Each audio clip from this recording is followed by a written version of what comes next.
Hey everybody, thanks for watching and welcome to the Blackamoor's lecture. I wanted to get some videos and taking care of some of this information before we get into the live. And I appreciate everybody who purchased and supported. I really needed the support. I wanted to basically try to raise some money to go towards getting where I need to be with Merkabah Academy. You know, we didn't get much support for this DVD, and it's understood. You know, a lot of people are still upset about the situation with the books and the progress with flash drives or whatever the situation may be. You know, I explained everything to people, and I understand. I get it. Only thing I can do about that is just keep pushing forward and try to, you know, get everything out as quickly as I can and do everything I can do to rectify those relationships with people who are probably upset about that situation. It's stuff I can't control. You know, it is what it is. So I appreciate you guys, especially if you are a person who have been waiting. I appreciate you still supporting and grabbing this video and being, you know, sticking by me and being understanding of the situation. You know, shadow banning has a lot to do with it, and it's just a lot going on. So, you know, with my bank situation and my funds and my IRS problems, just trying to generate money any way I can. And this is just one of the ways. And I appreciate the support on that. It's definitely never been about money with me, even though a lot of people may believe so. But it's kind of frustrating when you are, you know, you do so much and you're looking for the support and you don't get it. But I don't want to tie up too much time with that. So I appreciate you guys supporting and being here and looking out for yours truly. Appreciate you guys. Love you guys. Now we're going to get into this video. So now my aim in this presentation here, this whole lecture, is to just show you guys just some misunderstandings about the Blackamoors and understanding the history that these people put forth. And there is just like 3 different Moors, and then it's kind of a flip side to it, because you have the original Moors, right? Which basically the Greeks called them Moors because they was from Mauritania, which was basically like the top part of Africa. You might as well say where Morocco exists today. You can cross the Straits of Gibraltar and get right into Spain. So it was called Moors, which means black. The Greeks called them Moors. And then being a Moor is basically those who were pointed out as being Moors were people with knowledge. The Moors had this knowledge, and it wasn't just in Mauritania. There was in a lot of different places, but they were known to be there first. So after the fall of northern Africa, when they came in and took these places over with the help of the Arabs, who they basically took the place of the Moors. So when the Moors were being wiped out, you had before this, you know, Arabs coming into this lands, mixing in with the black folks there. You know, Berbers were being born. And this is how they infiltrate. They get in, they mix in, same way the Aryans or Europeans was doing or what have you, mixing in and then taking over. So that kind of started first. And then the knowledge was passed down to these people. The Arabs got wind of it and they will eventually become Moors.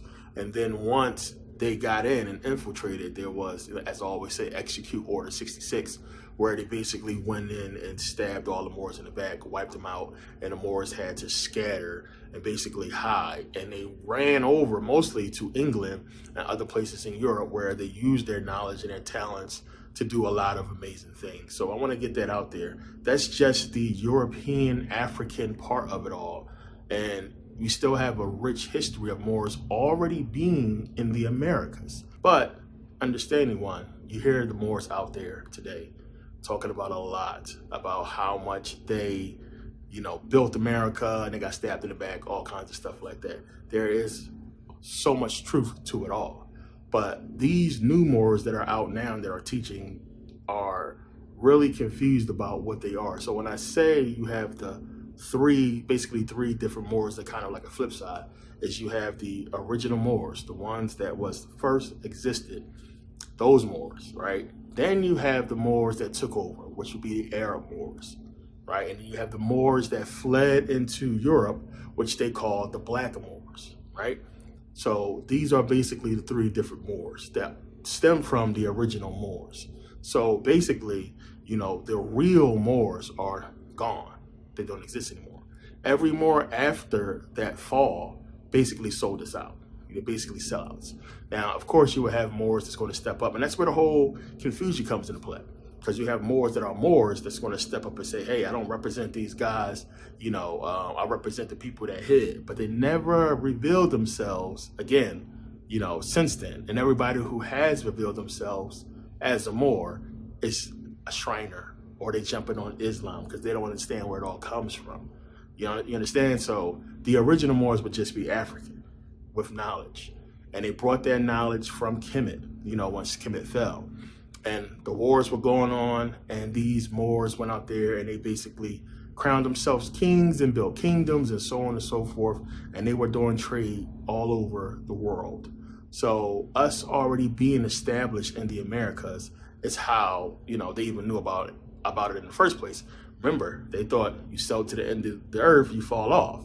That's why they never went over to America. It's kind of crazy when you think about it that, you know, what, 1492? You had, you know, Columbus selling the ocean blue, and it took y'all this long to go to the Americas, and when you get there, we already set up and established. What took you so long to come over there, and who told you about this place? The Moors did, and that was one of the things that Columbus was tasked to do. It was around that time when everything was going on, it was the Crusades for the hunt for the Moors, might as well say. So the Knights Templar and these assassins were going out hunting down and wiping out Moors. And that was, you know, a part of the job of Columbus as well, because Columbus had Moors with him.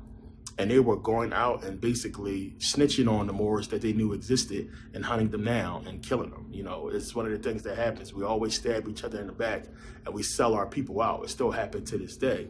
You know, people are just super confused about the history on all this. So we're going to get into this. Now, John Henry Clarke, as well as Ivan von Sertova and a few other scholars, all wrote books on the Moors. You have what John Henry Clarke giving us the book, the you know, Christopher Columbus and the whole African Holocaust, what have you, talking about Columbus and what Columbus described in, you know, his voyages or what have you. So in that book, you know, and in Columbus's diaries, he talks about Moors. And he talks about hunting down and killing Moors. Now, one of the things, as I said before, when you come to the Americas, we all understand and we know that there is a huge history with slaves in America, but you have to understand, of course, we know the North was free, but there were already free black people in the Americas, already had things established. These were the Moors. So them already knowing what's there, they came there and they knew where to go and what to do. So you basically had like a couple types of Moors. So when they came over there, you had the Native American looking Moors. So they look like the Native Americans, or look like what we would call the primitive Africans. And they was dressed like that. They had headdresses and everything like that. So you go to the Peabody Museum and they'll show you these headdresses. And they'll also let you know that they changed it from Moors to Native Americans. But as I said, the Moors were already in the Americas when they got here. They already seen them. And the people who was wiped out, who they called Native Americans, was actually the Moors. We also see that fez-looking hat on some of the Egyptian statues in Egypt. And it's one of the places where they made the connection where the knowledge had came from. And as I said, ancient Kemet. So we already heard about the Moors being responsible for building the White House as well as the Capitol building.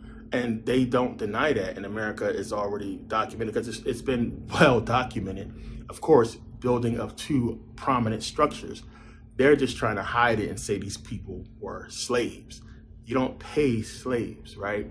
So it says here, America's hidden Islamic architecture points way to a shared culture. The Capitol Dome imposing profile uses the Islamic double dome technique, while the mysteries enshrined in New York's St. John's the Divine are a blend of Byzantine, Islamic, European, and U.S. elements. So again, when I was there in Spain, picture here, you see this church. This is a Moorish building. Look at the church here. It's the same type of style. So them saying Islamic, which we know the connection with Islam and the Moors, is them just trying to say Moors without saying Moors. The Moors built many buildings in America. This is just one in New York. Slaves built the White House and Capitol. See the records. I'm going to show you guys, but I'm not going to go through this whole thing. You can see here, Negro hired. But this is the funny part down here. It says a second document is a 1795 promissory note from the commissioners to Jasper M. Jackson for the hire of his slave, Negro Dick, at the Capitol from 1st April to 1st July, 1795, 3 months at $5 per month. Little was known about the lives of the men who, like Negro Dick, built the Capitol. Most of them lived in shacks on the building site where they received medical care, food, and occasionally a small incentive payment above that was given to their masters. Now, they put that whole thing in there like to try to make it like, oh, they gave them a little couple dollars for their work. When did you pay slaves? Because when you go through these documents, you'll see that people were being paid. But how do you pay slaves? It wasn't slaves that was being paid. It was the Moors and their people who they basically hired to do the work, which was a lot of black folks. So we know black folks are prominent in the building of the Capitol building and the White House, and it's well documented. And you can see here some of the receipts. These are actual documents from that time. Now I'm gonna come back here. It says here, indigenous culture. When the first European colonizers arrived on the American continent, they largely ignored the indigenous culture of the people who already lived there. Christopher Columbus arrived from Spain full of Catholic zeal from the Reconquista, looking for more Moors to kill. To this day, the town of Matamoros, which is Spanish for Moor Slayer, in northern Mexico, bears witness. It says, yet ironically, the Spanish brought with them many architectural styles that they had adopted from their former Muslim rulers. Perhaps this was not surprising since the Moors had controlled parts of the Iberian Peninsula for centuries. When Christian kings such as Alfonso XI and Pedro the Cruel built their palaces in Spain, they chose Mudejar styles and employed Moorish craftsmen. This Islamic influence is still clear in the Spanish Catholic missions of California and other states. You can see down here showing the Capitol building. So throughout the Americas, you can find so many structures that the Moors built when they was here. Again, execute Order 66, and happened to them multiple times. They were stabbed in the back. They kept falling for the shit.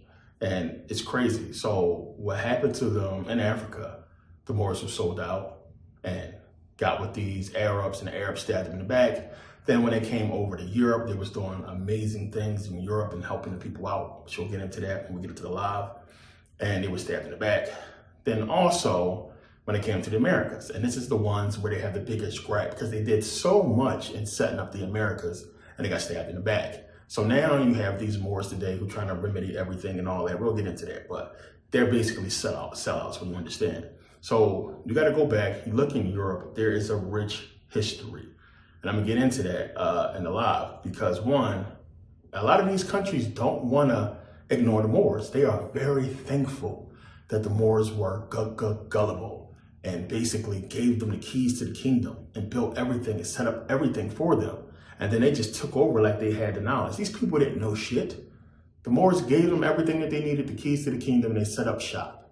It's just that simple. So you had, everybody knows about the celebration in the Netherlands in December. They had this whole festival, you know, supposedly honoring Saint Nick. And a lot of people don't know, Saint Nicholas was an actual saint. He's a black saint with a beard, and he's celebrated. But in the Netherlands, they understand the Moors who came over from Spain and helped develop their nation.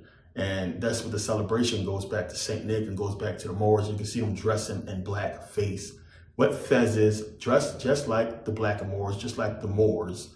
And this is what it's about. A lot of people protest it. They think it's racist, but it may have turned racist later on. But this was a real celebration in thanking the Moors. Now, we're going to look at it and say, well, this is like basically a spit in the face, saying that we conquered you. And that's what it turned into. So before it wasn't that. Today it basically is. Later on it became basically a mockery of the Moors for being so gullible and for basically selling out their own people at the fucking benefit of these Europeans. So you see them in blackface, and they put the red lipstick on, and they walk around and have a big celebration, and basically it's a play on the Moors, as you can see. Clear as day, you know, the imagery matches up. And we see that there, and it's crazy, you know, how big it is. It's a big deal in December. So there's so much places, so many different places we can look at and find this Moorish history that is everywhere.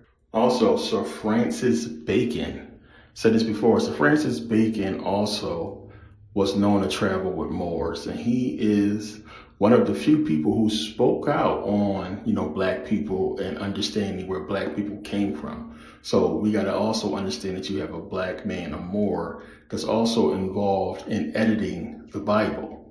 The Moors could basically get them whatever they wanted. So they was looked at as genies. So it's kind of a metaphor with genie is you see him dressed like a Moor, especially in Aladdin. The reason why they chose a black man to play it, Will Smith, was to show the Blackamoors. You see how Will dressed a lot in this movie. He looks like a Moor. You gotta look at the whole thing where, you know, genie is a slave, just like they show in the Blackamoors as being slaves. But the Blackamoors had this knowledge, power, you know, power of the universe, knowledge, the genie, you know, cosmic phenomenal powers, itty bitty living space. He's a slave, prisoner, doomed to basically grant the wishes of these people. It's the same type of deal. I'm in Michigan. Michigan, oh shit. Okay. That's not far. I'm in Arkansas. Arkansas, whoa. I'm in Maryland. Maryland, okay. Witchcraft. Let me see what the echo was at.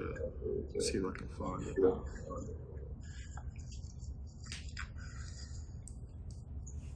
My mic is on. You know what? Because it's your joint that's hearing me. That's probably what it is.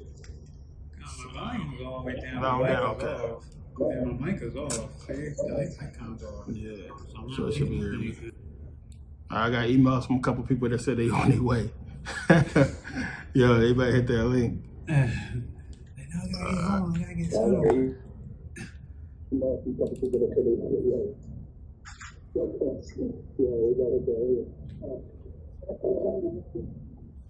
How many of y'all seen my Moors DVD? I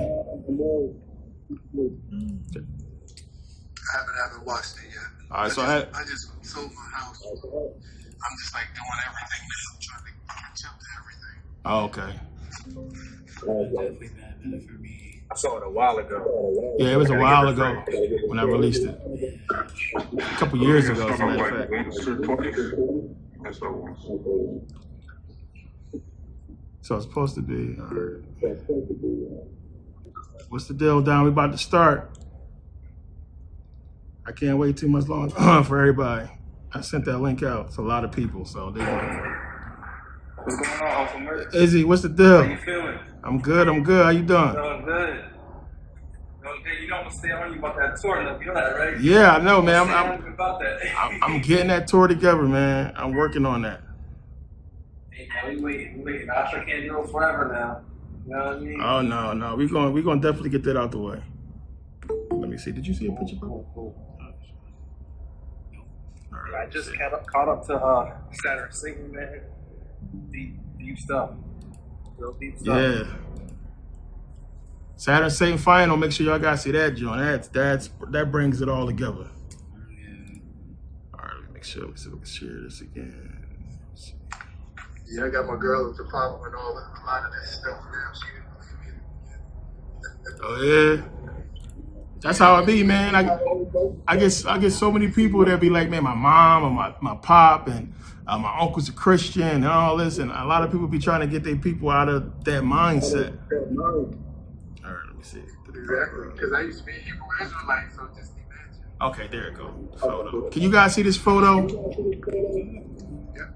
All right. Yeah, I can see it. All right, cool. Yeah, I know that was tough to get out of that seat. That was tough, honey. All right, 14. See, I'm trying to get one more. Oh, there we go. You see it? Pop up. Okay, cool.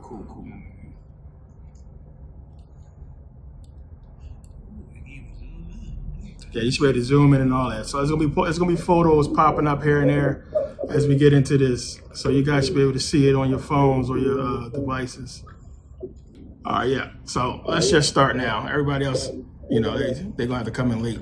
So as people come in, if I miss somebody, let me know.